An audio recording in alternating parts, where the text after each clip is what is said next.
Hello and welcome. Today I have something a little bit different for you. I'm getting out from behind my Logitech steering wheel, leaving PlayStation 4 graphics behind and sliding into the driver's seat of my real RX7 for a day at Baskerville Raceway.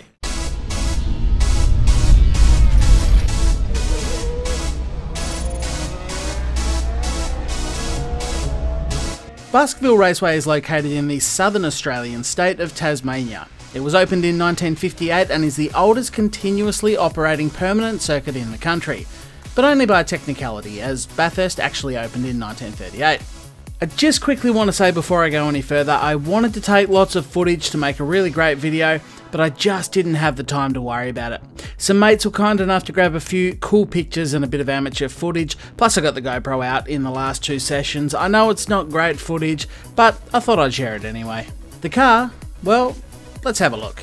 This is my 1981 Series 2 SA RX7. Unless you're from up north of the pond, then it's an FB RX7. It's armed with lowered suspension and adjustable shocks, drilled and slotted brake rotors, and an 1146cc naturally aspirated 12A with machined down 13B rotor housings, which provide it with a much larger than factory exhaust ports, and it's also had the intake ports extended. To get it ready for the track day, I've replaced all the old worn out ball joints and most of the bushes, installed some brake pads capable of handling high temperature, run some matching racing brake fluid through it, and finished it off with a good set of sticky tyres. Now this all sounds impressive, but I'll be straight up with you. It's a fairly unremarkable example. It's good from afar, but far from good. Something of a project car, if you will. Judging from the receipts it came with, it was restored back in about 2005, but hasn't really lasted particularly well. It needs bodywork done, it needs a respray, and the interior wants redoing as well. I've owned it for about 3 years, and in that time I've mainly just been fixing little bits here and there, more general maintenance and small upgrades to ensure the car handles and drives as well as it can. I have heaps of long-term plans to improve the car's performance, like adding a turbo and converting it to fuel injection, upgrading the brakes and suspension, plus plenty of aesthetic stuff, but I wanted to hit the track now and get a baseline of where it's at before I do all this. Now, just a quick note, despite the porting work I mentioned before, it's still running the standard carby, which means that I can only get so much benefit out of the porting before it struggles to feed fuel into the engine. So whilst it's got a little bit more grunt than it did 37 years ago when it left the factory, it's still only a very modest amount of power. But without further delay, let's take to the onboard and hit the track.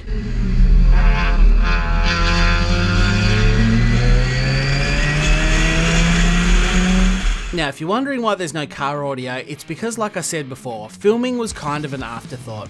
The GoPro was on the outside of the car and the wind noise was horrendous. I had no choice but to mute it. Next time I'd probably put a microphone in the boot to record the exhaust with no wind noise. As for my thoughts on the day, well, unsurprisingly, I had a bloody cracking day.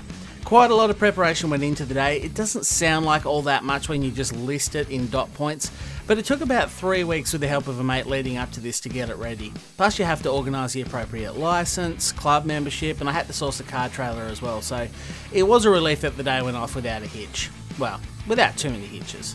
It was my first time around Baskerville, and in fact, despite having done many track days at other circuits on a motorbike, this was actually my first track day in a car, so it was a day of learning all around. The track itself had recently been resurfaced and it felt very nice. Being such a small, tight track, 9 turns in just 2 kilometres or 1.2 miles in the old money, it's the perfect track for a low-powered, lightweight, nimble car like the RX7. One thing I will say though, doing a track day will absolutely expose every weakness of your car. Even on a tight track like this, I need more power, definitely in need of a turbo.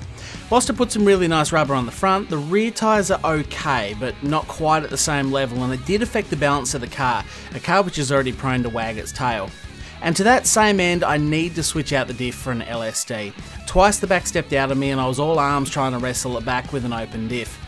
The main issue I had though was with the brakes. I have drilled and slotted rotors installed, high temperature brake fluid and decent brake pads, but the pedals still got awfully squishy in the last 2 sessions.